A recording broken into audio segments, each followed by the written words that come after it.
Heart of the ocean भाग 65। आकांक्षा की नींद सीधे शाम को खुली। उसने अपनी आंखें मली और खुद से कहा, मैं फिर से सो गई। डॉक्टर साहब कहाँ चले गए? वो लड़खड़ाते कदमों से ऑफिस रूम की ओर आई, जहां श्लोक कुछ एग्जीक्यूटिव्स के साथ मीटिंग कर रहा था। आकांक्षा ने कमरे में घुसते ही मासूमियत से कहा, डॉक्टर साहब आप कहाँ चले गए? मुझे घर जाना है। वहां बैठे चारों एग्जीक्यूटिव्स दंग रह गए। उन्होंने देखा कि एक लड़की बिखरे हुए बालों के साथ आधी नींद में अंदर आ रही है। उसकी आंखें हल्की लाल थीं और वो बहुत क्यूट लग रही थी। आकांक्षा ने किसी की परवाह नहीं की और टेबल पर हाथ रखकर बोली, मैं आधे घंटे में फ्रेश होकर आ रही हूं, तब तक आपका काम खत्म हो जाना चाहिए।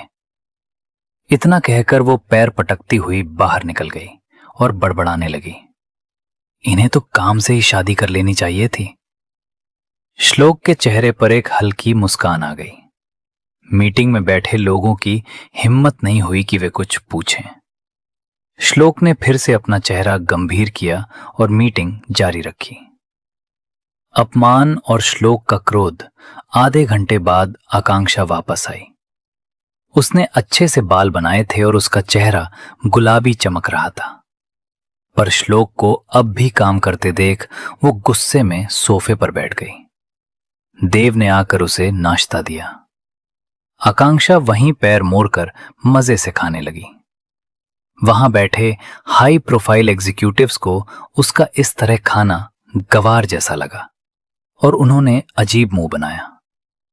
श्लोक ने अपनी ठंडी और डरावनी आवाज में उन्हें टोक दिया। मीटिंग खत्म होने के बाद आकांक्षा श्लोक के पास गई। हम कब जाएंगे? उसकी आवाज में चिड़चिड़ाहट थी। तभी एक एग्जीक्यूटिव से रहा नहीं गया और वो चिल्लाया, तुम्हारी हिम्मत कैसे हुई? दिख नहीं रहा कितनी इंपॉर्टेंट मीटिंग चल रही है? तुम गवारों जैसी हरकतें कर रही हो और ये अग्निहोत्री कॉरपोरेशन है। आकांक्षा की आंखों में आंसू आ गए। उसने मायूसी से श्लोक को देखा और सॉरी कहकर दौड़ती हुई लिफ्ट की तरफ चली गई। कमरा पूरी तरह शांत हो गया। श्लोक ने फोन किया, मैडम नीचे आ रही हैं, उन्हें कार में बिठाओ। फिर उसने उस आदमी की ओर देखा जिसने आकांक्षा को अपमानित किया था। उस आदमी को लगा कि श्लोक ने आकांक्षा को नहीं रोका तो वो कोई खास नहीं होगी। उसने आगे बढ़कर कहा, सर आपको ऐसे लोगों से दूर रहना चाहिए। माना कि वो सुंदर है, पर उसमें चेहरे के अलावा कोई क्वालिटी नहीं है। द डेविल का न्याय श्लोक की आंखें अब आग की तरह जल रही थीं।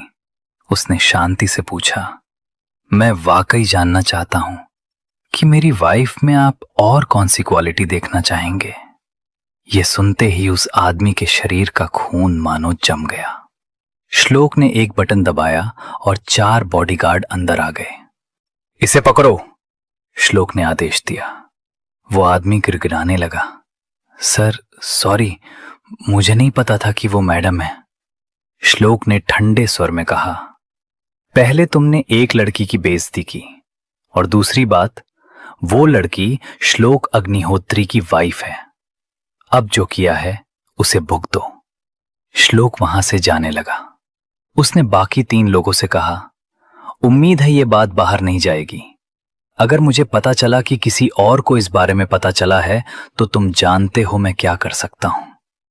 फिर गार्ड से कहा, इसने तुम्हारी मैडम की बेइज्जती की है, तुम्हें पता है क्या करना है। बाहर सार्थक खड़ा था। उसने देखा कि उस एग्जीक्यूटिव को गार्ड्स घसीटते हुए ले जा रहे हैं। सार्थक ने एक गार्ड से पूछा कि वे उसके साथ क्या करेंगे। गार्ड ने भावहीन चेहरे से कहा, पहले हम इसकी जुबान काटेंगे, फिर इसके दोनों हाथ। इसे तब तक जिंदा रखेंगे जब तक इसके जख्मों का जहर इसे तड़पा तड़पा कर मार न दे। यह सुनकर सार्थक के रोंगटे खड़े हो गए। उसे समझ आ गया कि श्लोक वाकई बहुत भयानक इंसान है। विश्वास और प्रेम पार्किंग में आकांक्षा कार के बोनट पर बैठी रो रही थी। श्लोक उसके पास पहुंचा। आकांक्षा ने सिसकते हुए कहा, मैं कभी ऑफिस नहीं आऊंगी, मेरे कारण आपको शर्मिंदा होना पड़ा। श्लोक ने उसका चेहरा अपने हाथों में लिया और पूछा, तुम्हारा नाम क्या है? आकांक्षा ने कहा, आकांक्षा। श्लोक ने फिर पूछा, पूरा नाम बताओ। जब उसने कुछ नहीं कहा तो श्लोक ने उसकी आंखों में आंखें डालकर कहा, आकांक्षा श्लोक अग्निहोत्री, ये तुम्हारा नाम है। तुम उन सब लोगों से ऊपर हो। किसी की इतनी औकात नहीं कि तुम पर उंगली भी उठा सकें।